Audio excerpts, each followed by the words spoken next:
Kuris buvo metų laikas mėgstamiausias? Mėgstamiausias laikas buvo vasara. Aš labiausiai myliu vasarą, kai buvo galima visur vaikščioti, niekas nebūdavo šaltas, supranti, labai mėgau važinėti su dviračiu ir visą laiką laukdavau, kada pasibaigs žiema ir ateis, kada galėsiu važiuoti į mišką, rinkti uogų arba grybauti, arba eiti maudytis, arba važiuoti į pionierių stovyklą, kadangi mano mama ten dirbo pionierių auklėtoja, kaip sakant, ir visą laiką važiuodavo į pionierių stovyklą kiekvieną vasarą. Todėl labiausiai myliu vasarą. O žiemą slidinėjai su pačiūžom?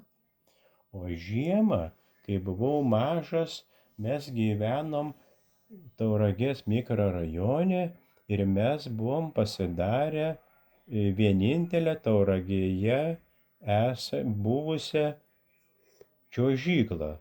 Ta čiuožyklą mes susirinkdavom visi vaikai ir kaimynų tėveliai ir kartu, supranti, užliedavome vandeniu ir pasidarydavome čiuožyklą, pasistatėm 2 prožektorius kaip tik mūsų name ir visą laiką kiekvieną vakarą prieidavo daug tauragiškių ir berniukų ir mergaičių ir mes visi gražiai čiuožinėdavome, išdykaudavome ir džiaugdavomės, kad turime gerą poilsį.